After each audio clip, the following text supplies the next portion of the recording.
I have another spooky story for you guys. This one was submitted by a military wife whose husband came back from deployment acting very strange. Now, at first, she just thought it was trauma, but things changed once their pastor left their house in a hurry and refused to ever come back. Let's get right into the story. This all started in 2010 when my husband came home from his last deployment in Iraq. He'd been gone nearly a year, and by the time he returned, I could tell something wasn't the same. At first, I thought it was just the adjustment. He was much more reserved than before and seemed jumpy and detached. Being a military wife, I know that's not unusual after deployments. The best thing you can do is provide support while they transition back to being home, so that's what I tried to do. He wasn't willing to talk about what he experienced, so I didn't push it. I just let him know that I was here if he ever wanted to.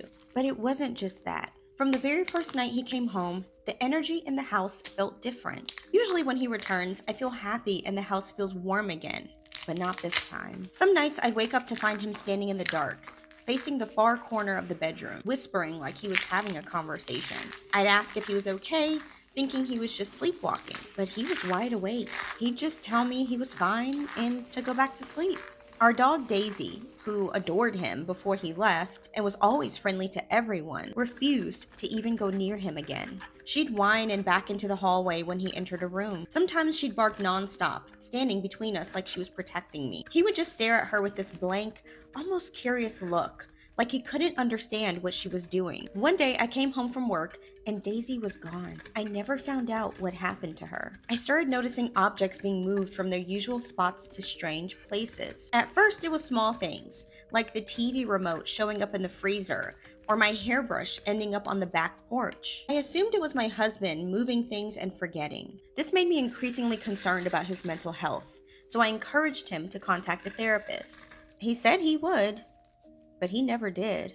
Then one morning, all the picture frames in our hallway were turned face down. He swore he hadn't touched them or any of the other items that had moved.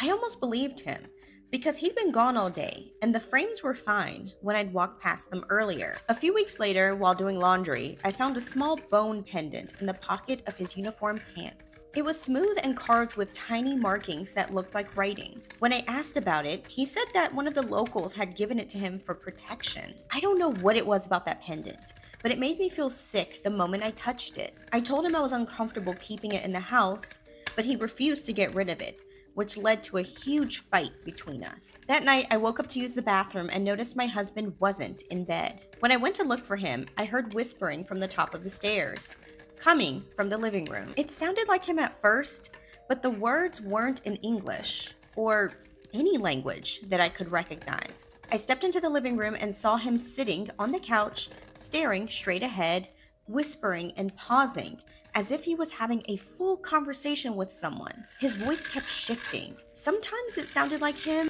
but then other times, it wasn't his voice. I approached him and asked who he was talking to. He said he was praying, but I knew that was a lie. While I tried to convince him to come back to bed, I heard a noise in the kitchen. I rushed in before he could try and stop me. On top of the kitchen island was my favorite vase, the one I had filled with fresh flowers earlier that day. I watched as the vase slowly slid across the island on its own until it tipped over the edge, falling to the floor and shattering. That was the moment I knew something else was in our home. A few days later, I called our pastor. He'd known my husband since he was a teenager and agreed to stop by and help bless the home. I didn't tell my husband the pastor was coming because I wanted to understand what I was dealing with before I confronted him. When the pastor arrived, he began working right away. I had already told him about the pendant and the things that had happened. He sprinkled holy water and said prayers as he walked from room to room. When he reached the bedroom, he opened the door, stepped inside,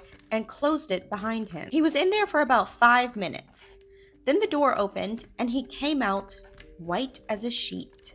Without saying a word, he grabbed his coat and left. I thought maybe he just needed a break, but when I stepped outside to check on him, he was gone. I texted him that night to see if he was okay and if he planned to come back, but he didn't respond.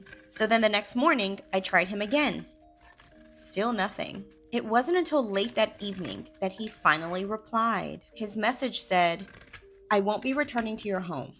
I don't know what kind of things your husband has been involved with, but I suspect he brought back something that isn't from God. I'm not putting myself, my family, or my church in danger to fix it. I suggest you leave that house and don't try to make contact again. He is no longer your husband. That was it. When my husband came home, I showed him the text message and told him that I thought something had attached itself to him overseas and followed him back home. He didn't react.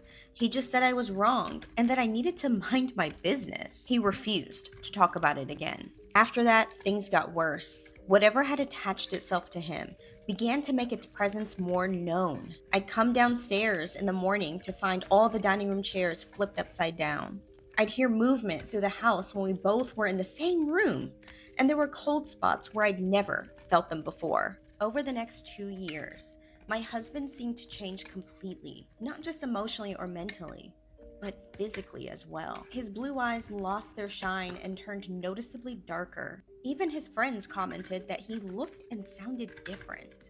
We fought constantly during that time, so much that I started considering divorce. Whenever we argued, I would catch glimpses of a dark shape moving from room to room, sometimes stopping just to stare at us. It only ever appeared when we fought, almost like it drew power from our anger or sadness. Eventually, my husband got orders for another deployment. He didn't tell me until about a day before he was set to leave.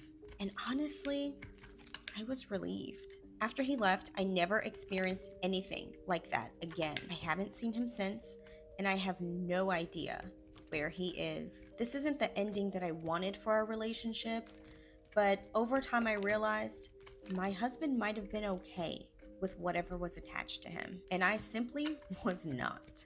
Okay, now I have to ask, if you felt like something menacing or sinister was attached to a loved one, what would you do? Tell me what you think happened in the comments, and don't forget to follow for the next spooky story. I have another spooky story for you guys.